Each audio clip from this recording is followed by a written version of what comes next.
Alors là, je suis en pleine campagne djérienne, en plein champ d'oliviers. Alors, l'oléiculture est la principale culture en Tunisie et à Djerba aussi. Alors, les oliveraies et les palmeraies constituent l'essentiel même du couvert vital de l'île de Djerba. La Tunisie est devenue le premier producteur d'huile d'olive dans le monde, devançant l'Espagne, l'Italie et la Grèce. Alors, ces grandes oliveraies appartiennent en grande partie à des privés. Alors, l'olivier est un arbre millénaire, un arbre qui est très adapté aux conditions climatiques chaudes, à la sécheresse et à la chaleur et au manque d'eau. Il arrive à survivre et à résister à la chaleur et au manque d'eau grâce à ses racines qui sont assez profondes dans le sol et qui arrivent à pomper l'humidité du sous-sol. Alors, l'olivier, c'est un arbre toujours vert, 12 mois sur 12. Certes, il perd des feuilles sèches en hiver, en automne et en hiver, mais ces feuilles-là sont très vite remplacées par d'autres qui poussent et qui prennent la relève, ce qui nous donne un arbre vert toute l'année. Alors, dans les grandes oliveraies, les oliviers sont plantés en rangées, bien alignés, intercalés d'une distance d'une dizaine de mètres les uns des autres.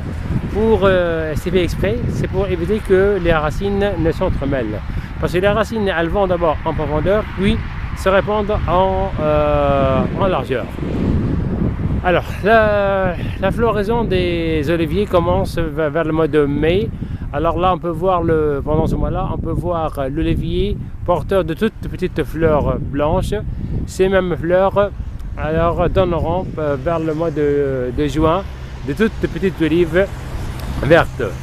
Alors, ces olives vertes-là deviendront noires et mûres, arriveront à maturation vers la fin de novembre, début du mois de décembre.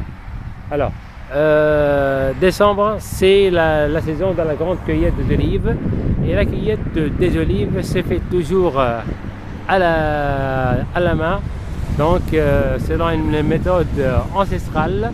Alors, généralement on étale des draps autour de l'arbre, on installe les doubles échelles, et à la main, ou bien en s'aidant d'un peigne ou encore de cornes de mouton, on commence à faire tomber les olives sur les draps.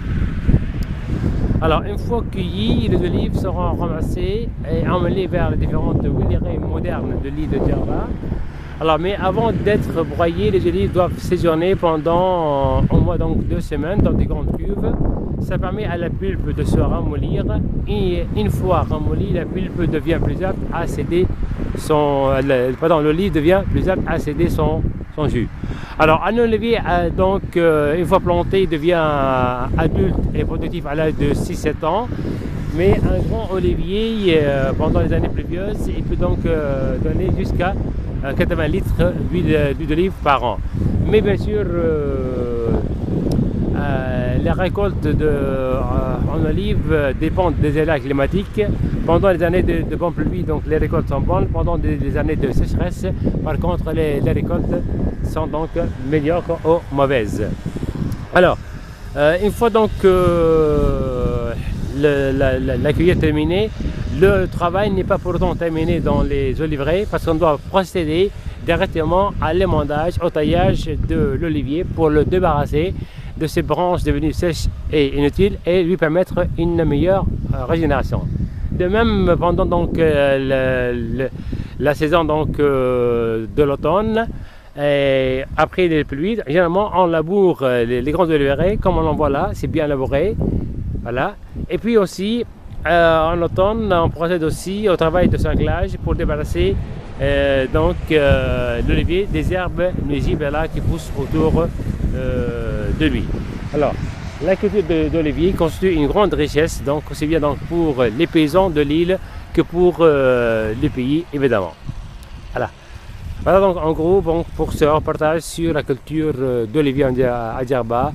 En une prochaine occasion, je ferai un reportage sur la culture des palmiers, qui est aussi l'une des principales cultures sur l'île de Djerba. Au revoir et prochain reportage.